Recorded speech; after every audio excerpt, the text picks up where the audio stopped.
سر میں army act کی ایک اور بہت اہم چیز آپ سے پوچھنا چاہتا ہوں، وہ یہ ہے کہ سر یہ تو ہمارے سامنے تھا کہ مقدس گائے اگر ہے تو کوئی افواج پاکستان ہے، مقدس گائے ہے تو افواج پاکستان ہے، ان کا احتساب نہیں ہوتا ہے. لیکن ہم نے دیکھا ہے سر احتساب کا عمل کافی عرصے سے چل رہا ہے، ان کا اپنا ایک طریقہ کار ہے، اس پہ اہم ترین لوگوں کو کورٹ مارشل کیا گیا ہے، جنرلز 3 اسٹار اب ان کو بھی کر دیا گیا ہے، اس سے پہلے بھی کیا گیا ہے، اسد درانی صاحب کو بھی انکوائری میں لائے تھے. آپ نے چند لوگوں کے نام بھی لیے ہیں، کئی بریگیڈیئر شامل ہیں، ایک لمبی لسٹ ہے سر جس میں کورٹ مارشل ہوا ہے اور بڑی بڑی سزائیں ہیں. میرا سوال یہ ہے کہ آج کے اس دور میں لوگ سے جب میں پوچھتا ہوں کہ مقدس گائے کون ہے تو وہ کہتے ہیں کہ مقدس گائے جوڈیشری ہے، کیونکہ جوڈیشری آئین توڑے، آئین کی پامالی کرے، کسی الیکٹڈ وزیر اعظم کو پھانسی لگا دے، کسی الیکٹڈ وزیر اعظم کو گھر بھیج دے، آئین کی دھجیاں بکھیر دے، حکومتیں تباہ ہو جائیں، پاکستان نیچے آ جائے.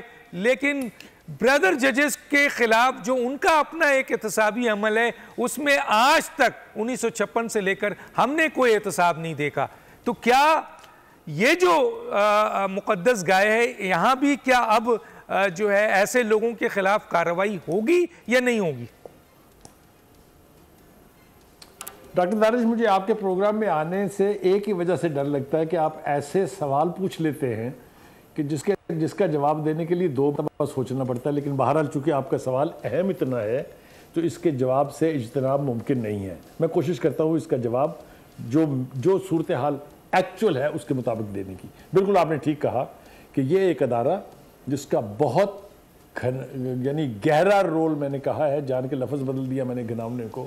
اگر آپ پاکستان کی ہسٹری اٹھا کے دیکھیں تو 3 بڑے مارشل لاز جو لگے تھے جس کو ملٹری انٹرونشنز ہم کہتے ہیں، ان تینوں کو اگر کسی نے جسٹیفائی کیا ہے تو اس کا نام بھی جوڈیشری ہے.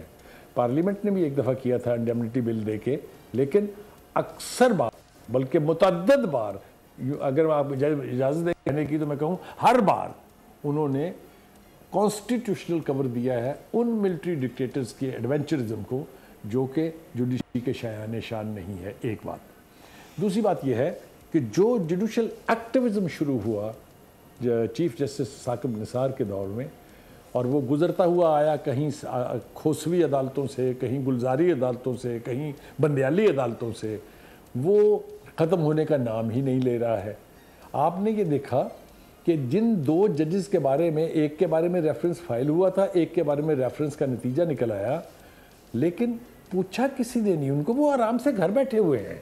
مجھے آپ یہ بتائیے کہ یہ کہاں ہوتا ہے، یہ کون سی دنیا میں ہوتا ہے کہ آپ کا جرم بھی ثابت ہو جائے، آپ نے ابیوز کیا ہو اپنی اتھارٹی کو، اپنے مینڈیٹ کو، اور آپ کو آرام سے گھر جانے دیا پوچھے نہیں.